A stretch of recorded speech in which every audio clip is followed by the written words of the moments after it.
This machine here is a silver SK321.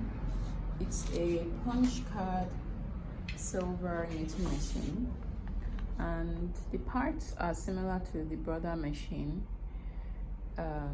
Here we have the needle bed, and on the needle bed we have 200 needles,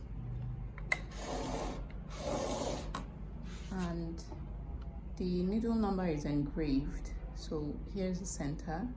The needles are arranged from the center to the right, 100 needles, and then from the center to the left, 100 needles. And the engraved number tells you how many needles you have between points. So from 0 to point 1, we've got 10 needles. 1, 2, 3, 4, 5, 6, 7, 8, 9, 10. Okay, so that's 10 needles between notches. 20, 30, 40, 50, 60, 70, 80, 90, 100. Okay, and each needle has a shaft that goes back and forth and has a latch that opens and closes and has a hook. All right, so that's what you have on a needle bed. And apart from the needle bed, the silver machine has the card reader. This reads a punch card. A punch card is a card like this that has a pattern punched on it, and this card feeds into this card reader so that when you knit with your Carriage set to some particular settings, the pattern that will show on your knit fabric, the stitch pattern, will be the pattern on the card that you fed into this card reader. Okay. The card reader has a knob for feeding the card in, and it has a card lock lever. So when it's set to 0, which is like a stop sign, the card doesn't move. I'm trying to turn this knob now and it's not moving. When it's set to the arrow button, the arrow side, then the card is free to move. So if I turn this knob now, it rotates. Okay. Then my silver machine also has a built-in row counter. Some do not come with a built-in row counter. You may need to purchase one and attach to your machine. The Carriage is the most significant difference between the brother and the silver machines. So we have the handle, which I'm going to raise up. The sinker plate is already attached to the Carriage head. Then on the Carriage, I have a tension dial. So the tension dial is graded from 0 to 10. So 0 is a very tight tension. If I knit at 0, my stitches will be very, very small.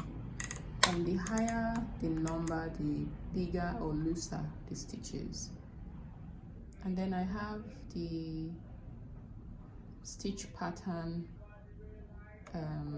lever. So depending on where I move this lever to, it will determine the kind of stitch pattern that I will knit. So when it's in the middle, I'm knitting plain knit stockinette fabric. When it's set to these sides, I'm knitting tuck stitch or skip stitch. When it's set this other way, I'm knitting fair isle or punch lace. Okay, so this is skip stitch or tuck stitch, and this is stockinette. Then we have these levers here on the right and left of the Carriage. So there are 2 positions these levers can be in: position 1 or position 2. So these levers are called the Russell levers in the silver machine manual, and they correspond to the holding cam in the brother machines. meaning if I set my Russell levers to 1 and I set my needles on my needle bed to D, pardon me, I should have mentioned this when I was talking about the needle bed. On the needle bed, we have 4 positions the needles can be in. A is non-working position. When the needles are at A, they do not knit.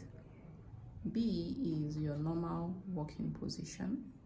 This is where the needles come to when you are knitting, stockinette, and most other patterns. Okay, then you have position C. C is your pattern knitting position. So when you want to knit a stitch pattern on your fabric, a design similar to what I have on my sweater, when you want to knit a stitch pattern, the needles are selected to C by the machine if you have a card in, or by yourself manually. And then D position is called the holding position.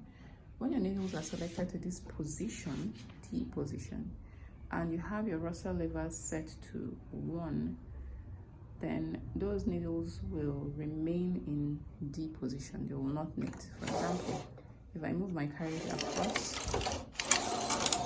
you will notice that these needles that were set to D position did not knit back. They did not go back to normal working position. They remained in holding position. So your Russell levers set to position 1 will hold any stitches that are out to D or holding position.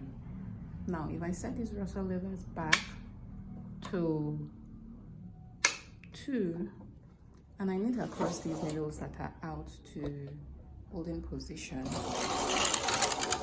those needles have been knit back to normal working position. So your Russell levers serve to hold when they are set to position 1 and your needles are set to holding position. So when on the brother machine, I'm showing that we should hold our work by setting the needles to holding position and setting our holding cam to hold. This is what we need to do on the silver. Set the Russell levers to position 1. That will hold the needles at D position. Okay. So there you have it.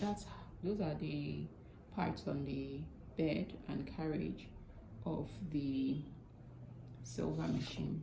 So we'll look in more detail at the settings for knitting, tuck stitch, skip stitch, fair isle when we set up the machine for knitting patterns. Also, your machine will come with a toolbox like this, and in the toolbox you'll have transfer tools for working your stitches. You're also going to have a brush for cleaning your machine. You'll have a latch tool.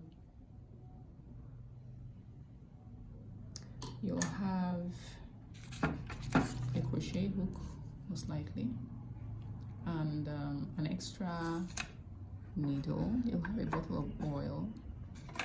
You'll have floor weights.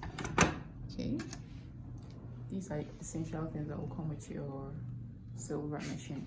The silver machine does not come with a cast-on comb, something like this. It doesn't come with that, so you'll have to buy a cast-on comb separately for your silver machine. And also, this model does not come with a lace carriage. Rather, with this carriage you can work punch lace. Okay, so these are the parts of your silver knitting machine.